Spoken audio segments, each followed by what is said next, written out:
guys more comfortable with it already, even though Yeah, it's yeah. I think people are getting used to it as long as everyone takes necessary precaution, mask on when they go out, etc.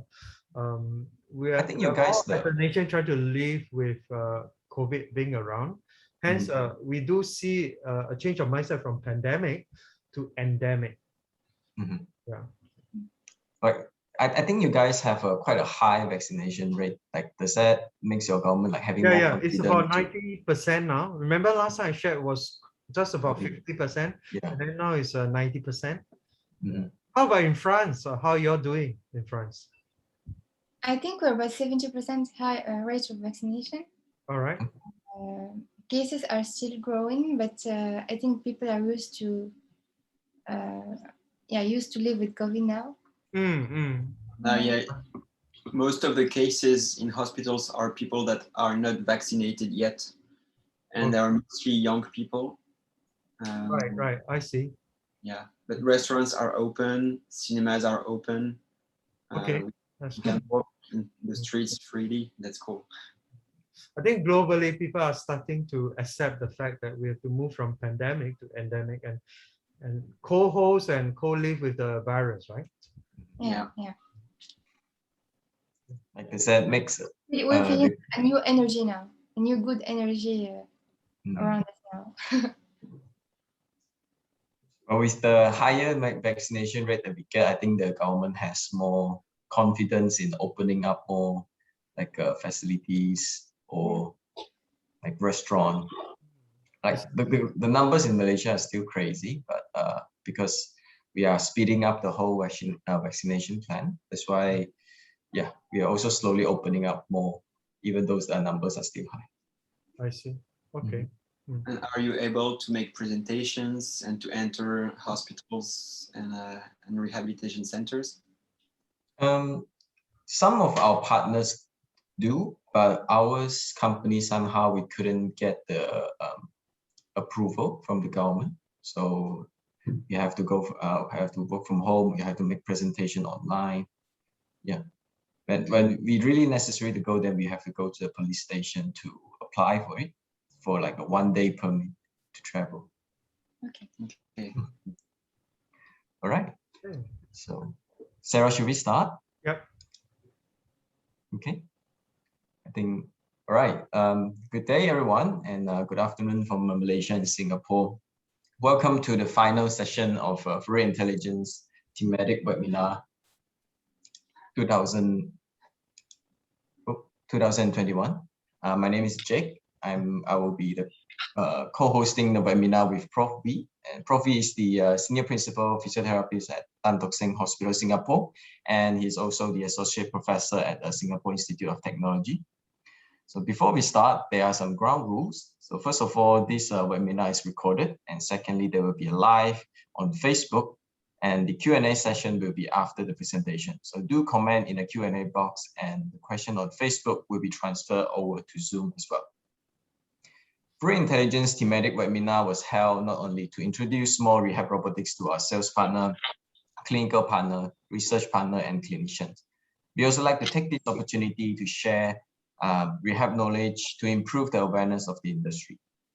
We all know that physical medicine and rehab has been one of the least emphasized part of the medicine, but due to the development of technology and great work of all of you clinicians, we have been seeing a drastic change over the past decade.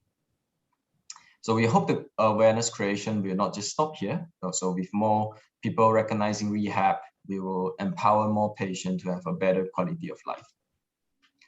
We officially launched the concept of Rehab Hub early last year. So Rehab Hub is a platform that integrates all of our intelligent robotics, including those that indicated for upper limb, lower limb, and balancing.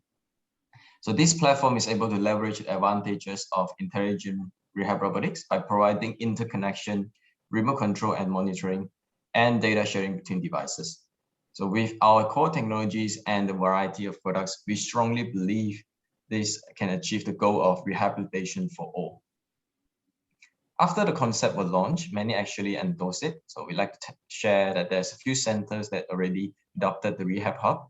First will be the WQ Park from Malaysia, Clinic Wijaya from Indonesia, Hospital Los Madronos from Spain, Xiangyapo Rehab Hospital from Changsha, Yongci Rehab Hospital from Shanghai, Shuyang Hospital from Jiangsu.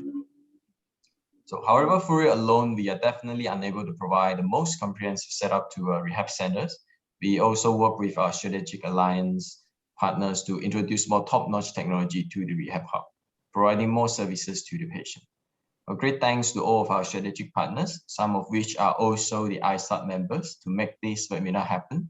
So these companies are eager to promote the adoption of rehab technology into the clinical world. Fourier Intelligence thematic webinar was supported by ISAT, and it will be held on the 2nd and 4th week of a month from March until September. So of course, this today's session is the last session of 2021. So we hope you enjoyed it and most importantly, learned something from today.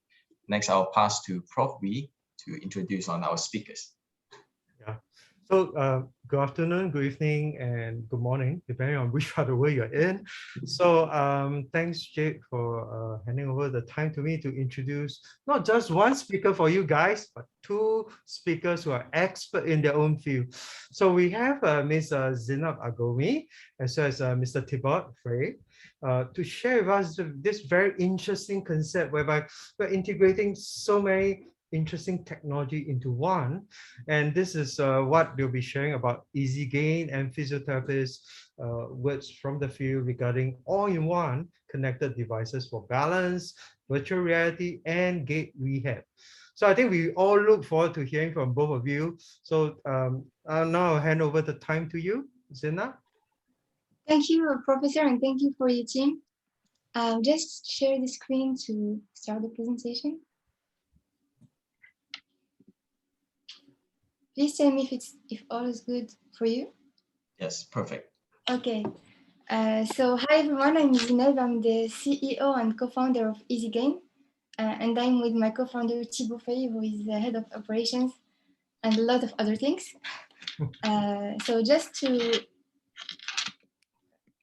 present the company, we're a small company of 9 people based in France, and we incorporated the company for one reason.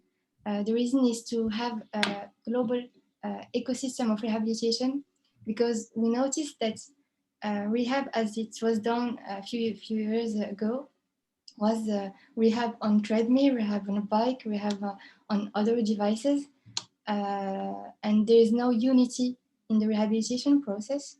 This is the first thing, and the second one is that we noticed that people can have great rehabilitation process in a rehab center, in a hospital, but once they go out, they have nothing, and their state may be worse. So there needs to be a continuity between the center and the home, and that's how we started the company. From the beginning, we have developed a few devices. The first one is EMA, that Thibault will present later on. It's a connected device for rehabilitation of walking and balance. And we just released a few months ago, Amy, the little brother or sister of Emma, which is a device that is very compact and easy to use, that we sell and rent to patients at home. We also have Easy Bike. It's not a bike, but it's just a module that we can add to all kinds of bikes, of trainers, and that can motivate the patient and give the patient biofeedback while training on the bike. And last, the virtual reality module that we'll also present later on in more details. So we will just present a video that shows our vision and what we started to do here in France and in other countries around the world.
Yeah, so like you can see, this is very close to what Fourier presented earlier with the Rehab Hub. The idea is that rehabilitation should be made around lots of devices and types of rehabilitations. And actually we have in the same platform, the professional can see by feedbacks from the bike, from the treadmill, from other devices that we can connect to the platform, either at home or in the centers. So we address today rehabilitation centers and hospitals, senior homes and physiotherapy offices with the EMA VR on the bike. And as we said, there's also EMI, the device that you can see has a warmer design, very easy to use at home and compact. For patients who need rehab at home after hospitalization or disease, but also for people who need prevention, who need to train in a secure way at home and have physical activity that can ensure a better life and aging. And here is a very short overview of EMI before we go to the main product with Emma.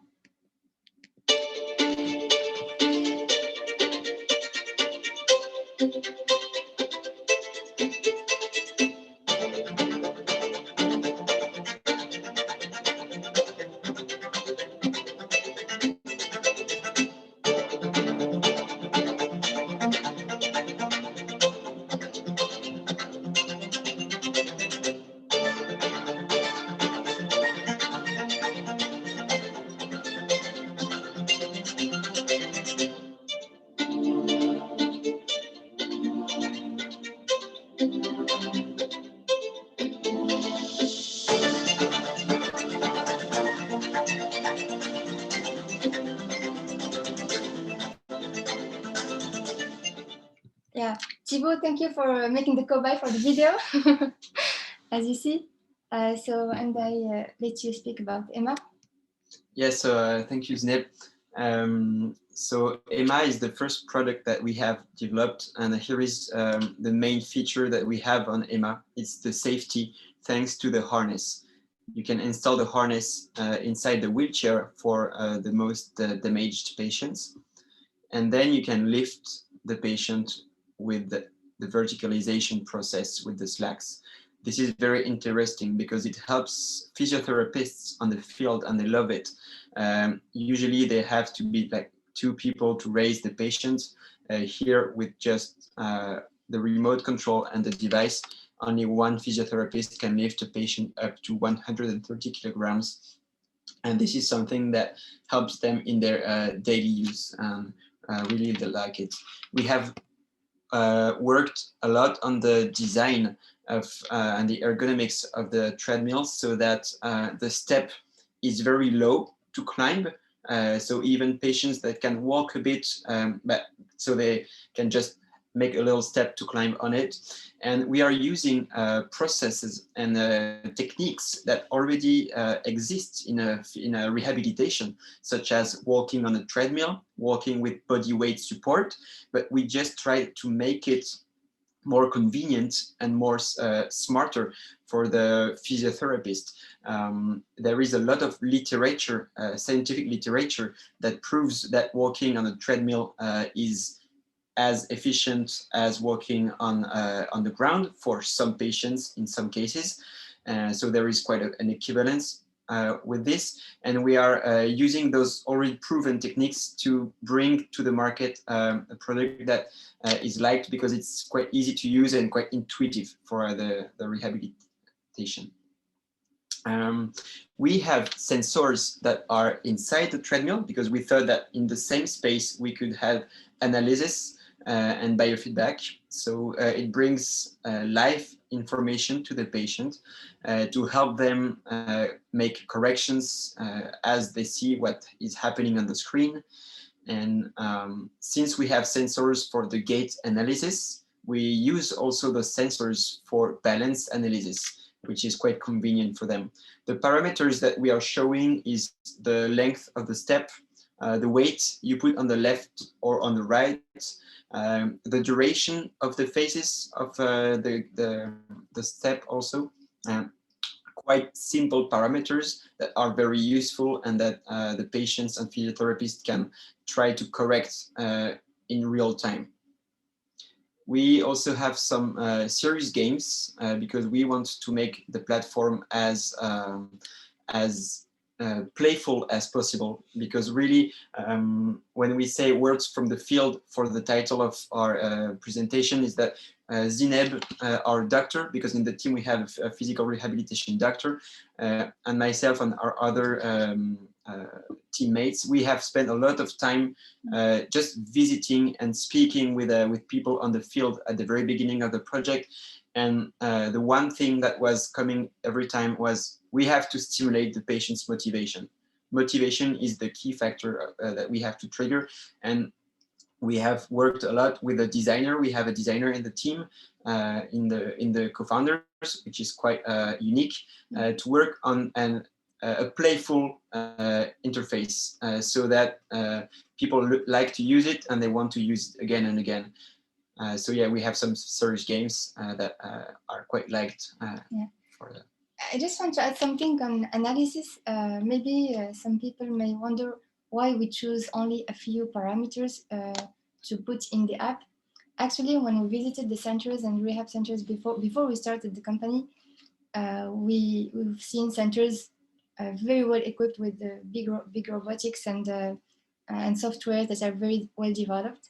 But when we see how physicians and physiotherapists, what is the real practice that they have, they always take like a few parameters. And these are the like 4 or 5 parameters that they really use in their daily practice. And we chose to take these ones and to put them in the app so that the physiotherapists, when they come and see the app, they are not lost in among a high number of parameters, but focus on the one they really use and understand also. Yeah, our inspiration is really the field. What is happening on the field? If we want to help them, we have to focus on what they're already doing and how we can make tiny changes so they can implement those changes in their daily practice. And we really are happy when we bring our device to rehabilitation centers where the physiotherapists are judging with the eye the step length and just saying, oh, today is better than yesterday. Okay, that's not enough for them. They want some numbers, some figures, and our device is really helping them with this. We tried to work a lot more on motivation, and that's what conducted us to virtual reality. VR is a very hot subject in rehabilitation, and we really understand why. It goes a lot for motivation, for a pure immersion, and that's why we added a module that is an option that really put the patient inside a 360 world where the sound is specialized also, and it helps us and it helps the physiotherapist to put the patient in complex situation that they could not reproduce in the room of the rehab hub otherwise. So one of our real programs that have a lot of success is the city that I'm going to show you just a bit after. Just put it there. Yeah. Okay. Yeah, sorry for all these videos, but we think that it's the best way you really understand every details of what you are saying. Yeah, so let's go. So it's a short one. Short one.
So this was a short video showing you what we can see inside the headset.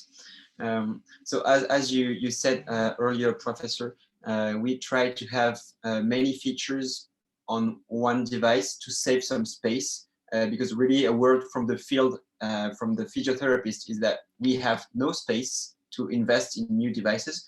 So we try to really have something very compact, with as many features that as they could use.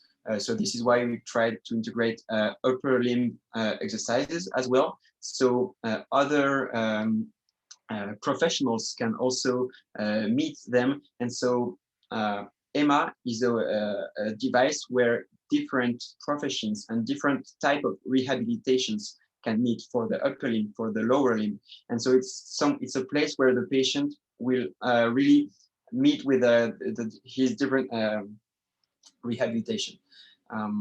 It has quite a lot of success right now, and even though sometimes virtual reality can raise some doubts and some legitimate interrogations regarding patients that could be quite senior, old, or with a focus problems, we have really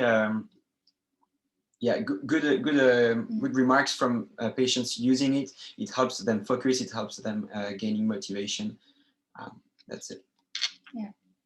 And so we started to sell these devices in 2018. We have now more than 200 centers equipped, mainly in France, but also Germany, Norway, Belgium, Switzerland, Malaysia, Singapore, with Fourier and partners, Hong Kong. We have medical certifications and patents that are valid for the hardware and software parts. And we have run 4 clinical studies. We will just focus on one of them that is very important for us, because it makes the link between centers and home. Yeah, so this clinical study is a big project for us. It is a strong partnership that has made between EzyGain and the public hospitals of Paris, which is in France quite a reference when it comes to studying clinicals and something. It is, I'd say that the main goal of our project, Zineb, is going at home.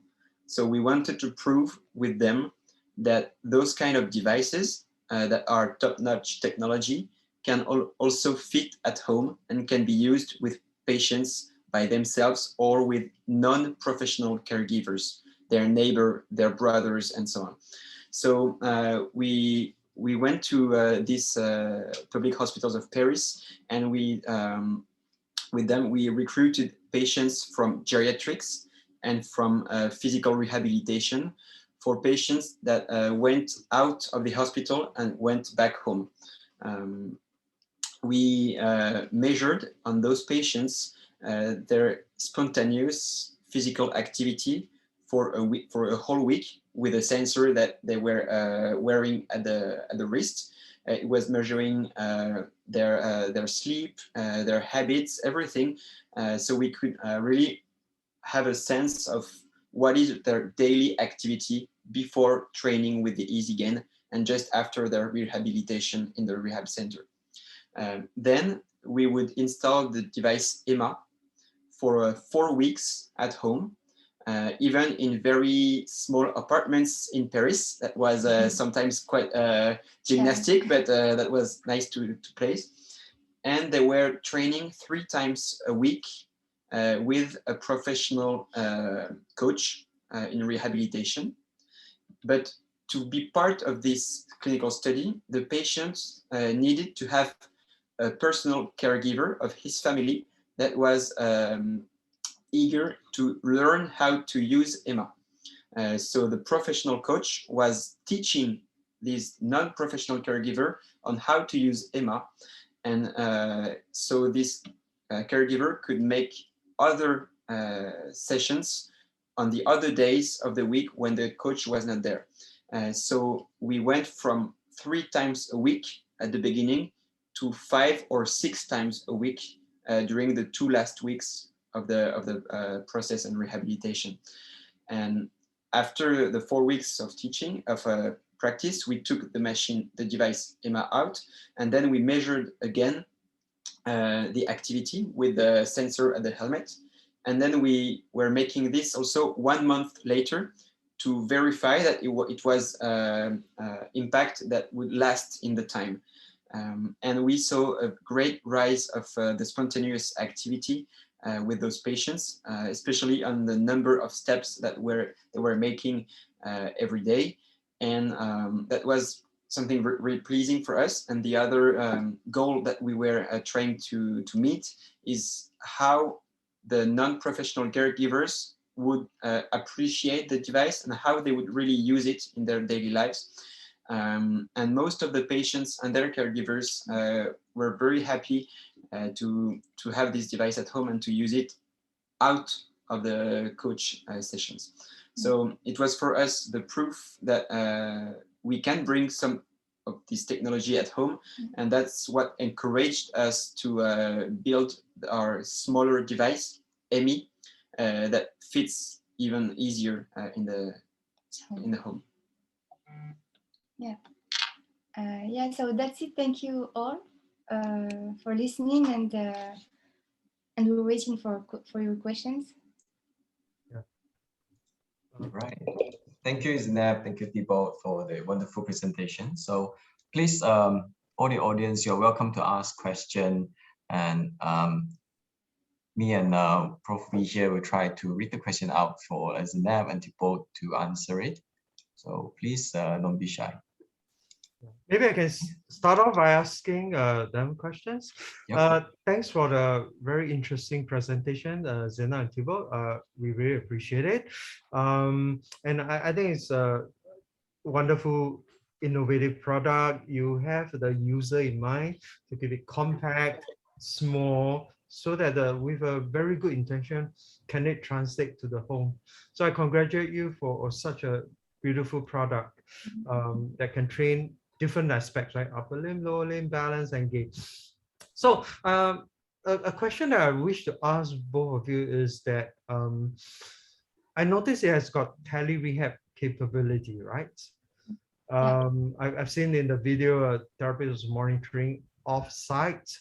So with the EMA and all, and you mentioned a very nice force sensor foot plate that picks up various force as well as the step length, step width, etc.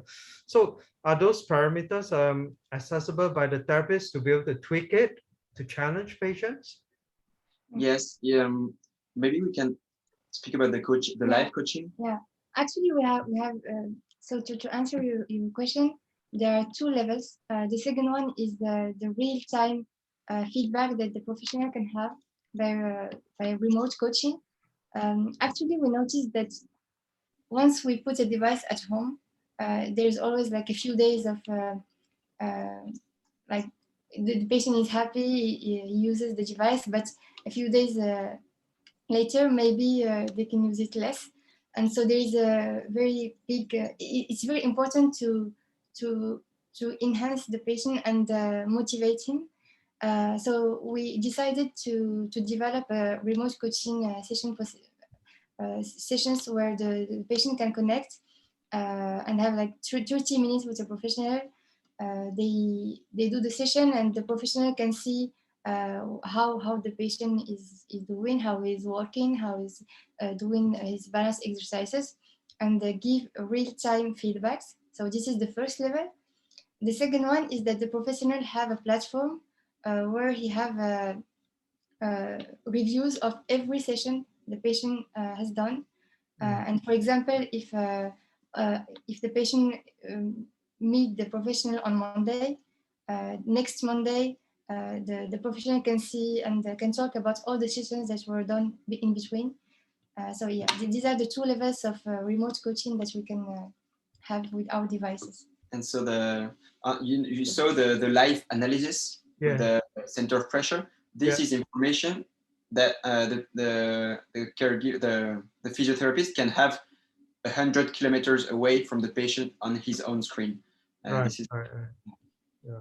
think these are very useful parameters for clinicians to be able, I would say, monitor remotely, motivate them, and also advise on increasing the challenge for the patient so that they can continue to improve, right?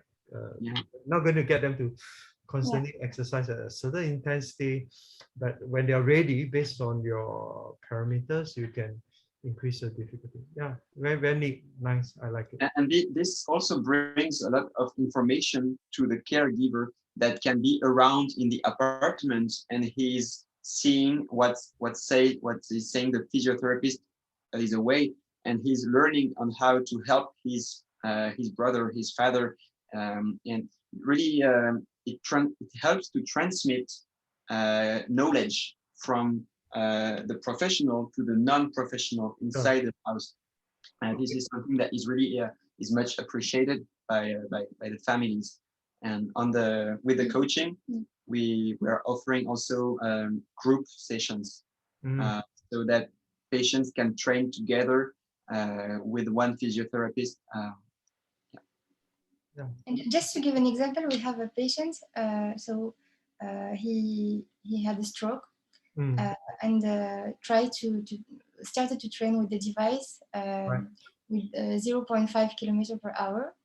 And a few sessions later, so we had a coaching session, and the coach said, "But you can go more than that. You can go to 1 kilometer per hour." And he was surprised, so he didn't think he could do it. And the coach is like, it's just like sports. The coach is there for to motivate the patient to do more and to be better in the long run. Yeah, and this coach was really bringing, I'd say, credibility inside the house, because the caregiver was afraid to speed up the pace for his husband. But with the coach bringing motivation, that was really great. So can I then ask, with your sensors, you're able to monitor the heart rate and the respiration rate, or because I think if you over challenge, there could be a risk of cardiac arrest and stuff. So how do you work around such safety issues? We can add only on EMA. Yes, we can add on EMI. We can add a belt on the wrist or on the thorax here, on the trunk, to monitor the heart rate. Okay, sure. Thank you. All right, thank you, Zineb and Thibault. We have a first question coming in. So, for whom these devices is addressed and what kind of a patient? I think, from my understanding, this is asking the indication of the device. Is there anything you can share with us, Zineb and Thibault? Yes, actually, it's the answer. Maybe it's very large.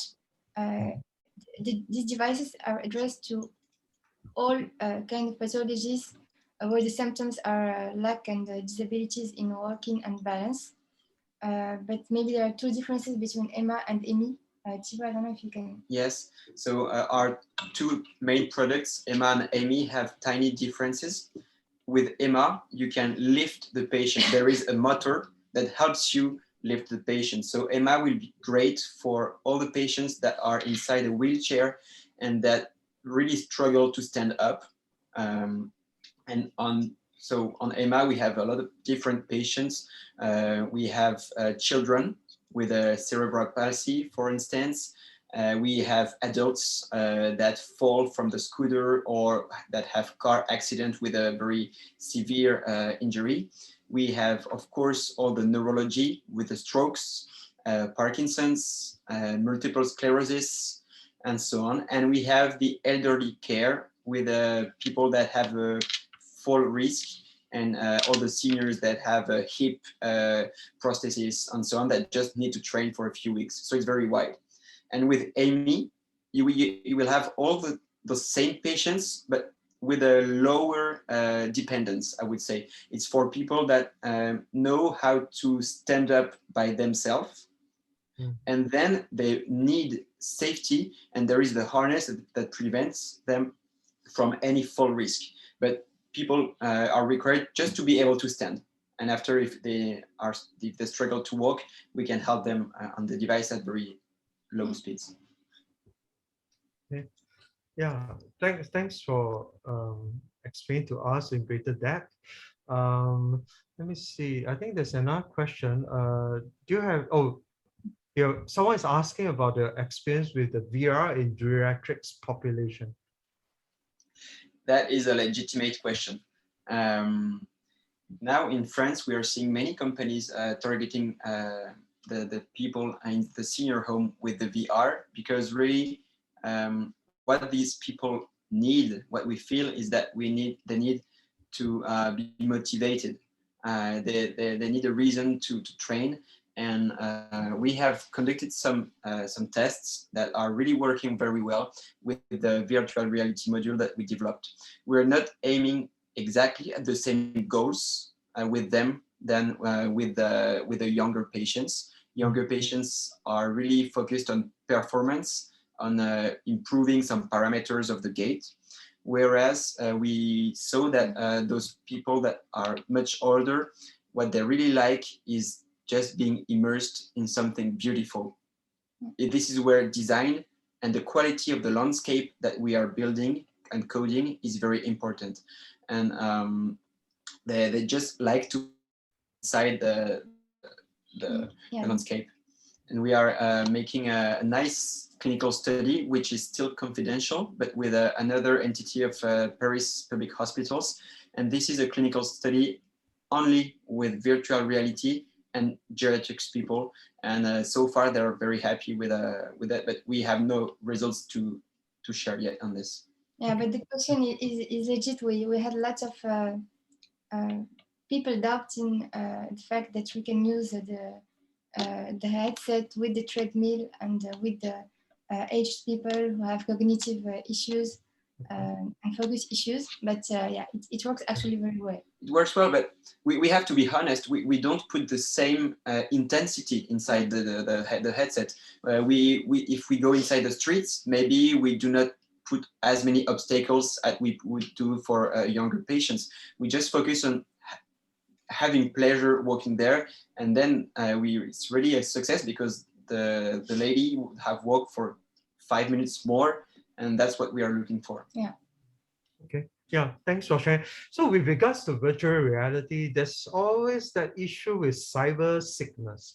So how do you overcome in your design and your games built in to overcome the cyber sickness that some may experience?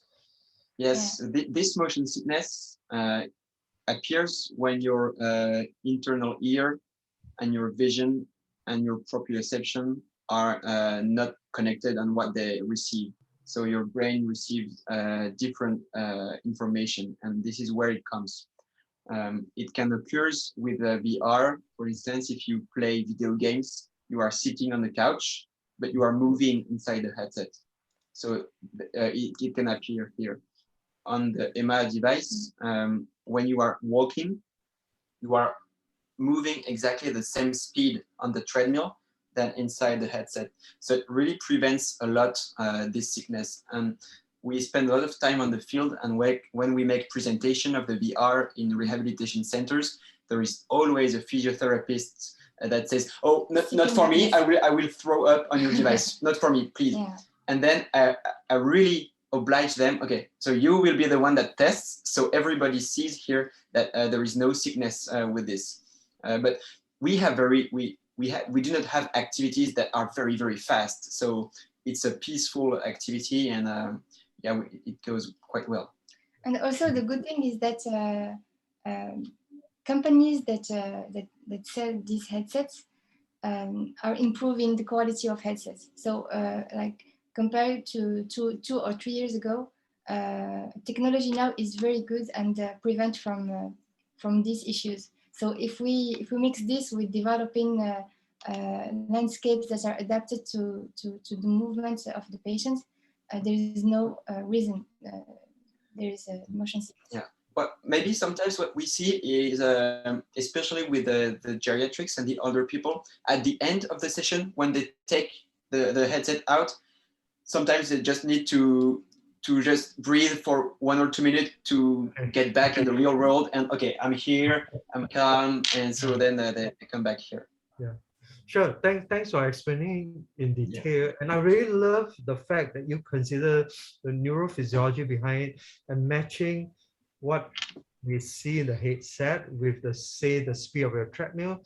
to try and make sure that they're as in sync with each other to minimize the cybersecurity. So well done for that. I think it's beautiful to consider all the neuroscience behind it. Thank you very much. I think, yeah, what Thibault said and Zineb answering about the VR just now is very much is very well answered. Personally, we also in Fourier Intelligence, we also been working with our strategy partner to co-develop some of the VR software and training modules. And we when we started working on it, and personally, I also find it some doubts in it, finding that, oh, would that make a lot of motion sickness? Would that create a lot of problem when we use it on the patient, especially?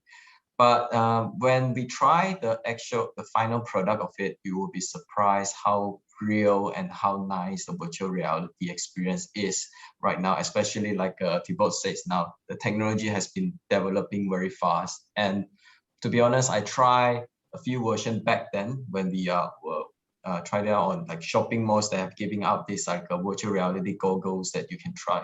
Back then, it is very easy that you get this kind of a motion sickness. But I'm surprised like in a few years time, how fast have the technology has overcome this issue.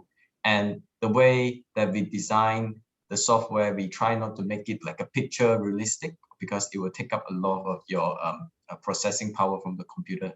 And in a split second of a delay or a lag, it will cause a lot of motion sickness. So this is also what we are focusing on giving a perfect immersive experience instead of just giving you like a picture realistic kind of experience. Yeah, I think this is something a very nice one. So when we actually took off the device, and sometimes you will feel disappointed, like, oh, I came back to this real world. So because the virtual reality, we make it so beautiful and so nice sometimes. Yeah, it's very, very enjoyable, very interesting.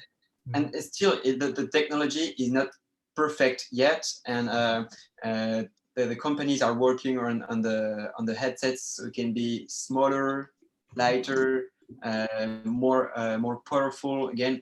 And we are very confident that we already have something that works very well, and it will go, and it will only rise in quality in the years to come. So that's really an exciting field to. And just for the VR in terms of practice, there are two levels also. So there is the patient's point of view that we have answered now, and also the professional point of view. Because for the VR to be used, it must be very easy to use. If there are lots of programmation to do, physiotherapists don't use it, and we worked a lot on this party, so that it's. I think I don't know if I can say this, but it's as simpler to launch a VR game and exercise on Emma than launching a game like a known game on iPad. Like just click on a button and start. And this is something very important. Yes, and this is why we worked a lot on the design, because you see, for if you want very accurate virtual reality, you need to have those bases that watch your and scan the space where your headset is. If you put it on the walls in your room, and if the device is just moved a few centimeters on the left or on the right, then you will have something that does not match what you're seeing in the headset. So this is why we really worked on the design so that those bases are screwed on the EMA device. And so it's one block, then you could move from one room to another. So you do not need to say, okay, this room number 10 will be only for virtual reality. We do not do anything. We cannot bring VR elsewhere. But with the EMA, since you can travel with EMA inside the rehab center, then you can put rehab virtual reality in another room after without having to reset all the sensors. And we have without calibration each time. So that's, yeah. I've seen a question on the conversation regarding Singapore. So actually, we just started we just started like a few months ago with the partner that is installed in Singapore. It's Thanks. I don't know if somebody of their team is here today. They are just get the approval with Fourier to sell the product in Singapore. So there is no machine yet there.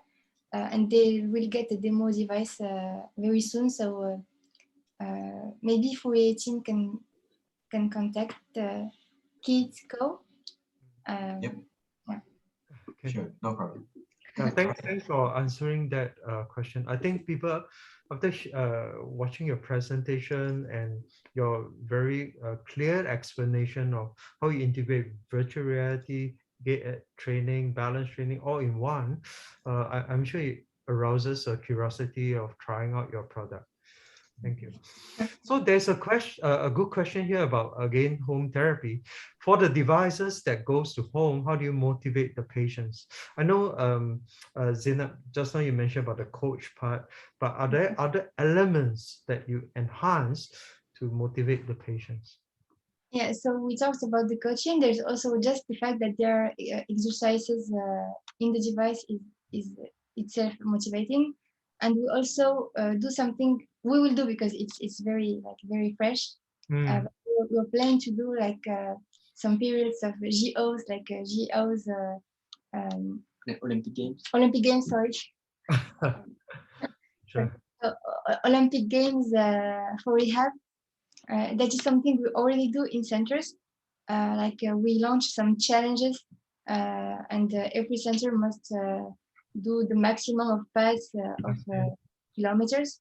And this is something that we want to do for home also, so that the patient doesn't feel alone at home, but in a community. It's very important to have this community sense.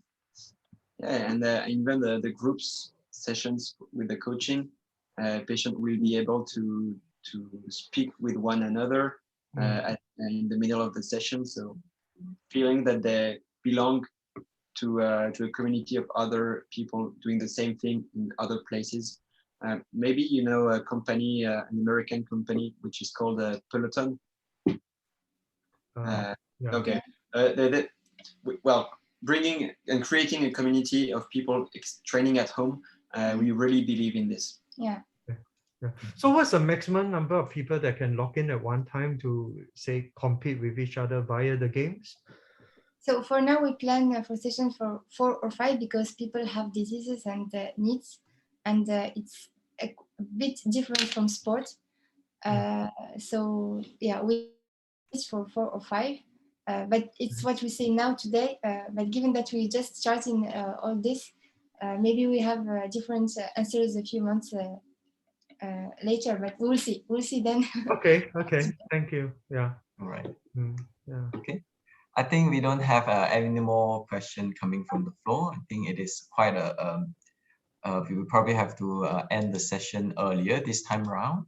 Is there any question coming from Thibault, Zineb, and Prof V before we conclude the session? No more from me, because I think I've asked all those key questions that I think a lot of clinicians may be interested in. Yeah. Yep. Thank you. Okay, right. So from the audience, if you have any question regarding Emma or Amy or about EzyGain, so feel free to ask us or send us the email via to clinical@fftai.com, clinical@fftai.com, right? Thank you all for joining us today, and thank you Zineb and Thibault for the great sharing.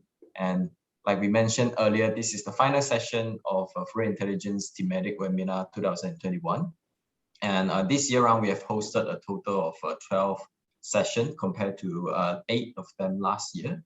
So we really hope that you guys enjoyed it as much as we do. And we thank you all, the strategic alliance partners like EzyGain themselves for making this happen. And I also like to thank Prof. V for co-hosting this with us. It is a great pleasure partnering with you. And thank you all for our audience. Remember to also fill in the survey after quitting, and we will see you guys next year. So yes, I just wish to really thank our two speakers for sharing their wisdom and their insights into rehabilitation. Obviously, you have put a lot of thought into it by getting real feedback from the real world practitioners and make it a good usable product for the patients and other clients in the homes. Yeah. So merci beaucoup for a wonderful talk. I really enjoy it, and thanks for sharing everything. Yeah. Yeah, thank you so much. Thank you very much. Bye bye. All right, thank you. you. Have a good day. Yeah, have a good day ahead. Thanks, Jake and Sarah. See you. Bye bye. Yep. Thank you, Prof. B. See you. Bye bye.